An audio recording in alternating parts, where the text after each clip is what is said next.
The analyst, the mastermind, those labels, partially true, I guess. My brain's wired to dissect things, systems, motives, people themselves. Slice them open, see how they tick. That's the INTJ in me, or ESTJ. Depends who you ask and whether they trust me yet. Point is, my type. We're the ones who see the game board, even before the pieces are laid out. Which makes me wonder, are we just players, or the ones changing the rules mid-match? History's full of that kind of figure. They call them tricksters. Foxes, ravens, shapeshifters. The ones messing with the powerful, using cunning over force. Turning the world upside down, for better or worse. Like Coyote, the Native American trickster. See, he wasn't always a hero. Sometimes selfish, sometimes dumb, but always tearing down the old ways, forcing change whether anyone liked it or not. Sounds kind of familiar, doesn't it? Think back to the debt game, rigged from the start. Debt swapped around, impossible to repay. Everyone playing like sheep, except me. Saw the pattern, exploited it, shifted the blame, turned their weapons against each other. Brutal? Sure. But was it wrong to expose a rotten system? To show them they were pawns in someone else's play? That's the trickster way.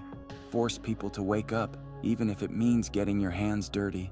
Then there's the prison game. A whole stage built to break trust. Perfect playground for a strategist. Tenji, Sawaragi, they relied on brute force, alliances. Me?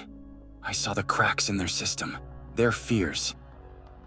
Planted one seed of doubt and watched them devour each other. That's the trickster too, turning emotions into a weapon. Doesn't mean I feel nothing, just that I don't play by those same rules. They think I'm a puppet master, pulling strings. Truth is, I'm more like the glitch in their code. The unexpected variable that makes their precious plans go haywire. Loki, that Norse god of mischief. He wasn't the strongest or the noblest. But the gods feared him anyway, because he could see their flaws, twist them, till the game board was in his favor. Sounds powerful, right? Like something to aspire to.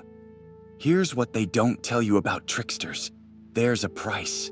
Think Loki again, chained and tormented. His own cleverness turned against him.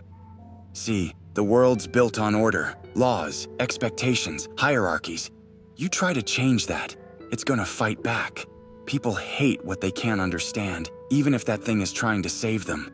They call me manipulative, heartless. Maybe so, but what else was my option? Play nice and die like sheep? Trust people who proved over and over they were just cogs in a machine? The trickster path is lonely. You see too clearly to believe in simple things like good and evil. You're always the outsider, even among friends. Always questioning if the ends justify the means, and the answer ain't ever comforting. Of course, this is all theory, right? Some people might say it's just an excuse, that I'm not some fated disruptor, just a guy who likes to feel in control. Maybe that's partly true too. Hard to tell intent when you're the one playing all the roles. But then again, isn't that true outside these crazy games? Look at real life. Corporations with their rigged markets, politicians playing off fear instead of solving problems. They're playing their game, and the rest of us are just pieces. So, do we need tricksters? People willing to break that system, even if it makes them the villain of the story? I don't have that answer. I'm too busy surviving this round of the game. But let's just say, if you see the established order falling apart with no obvious culprit, chances are, somewhere in the wreckage, I'll be grinning. They see my smile, my easy camaraderie, and think they have the measure of me. A simple boy clinging to the idea of friendship, fools. My life taught me bonds break. Trust is a luxury the world won't afford you. But my mind, that's a different story altogether. They tag me as process-oriented, and in a way, they're not wrong.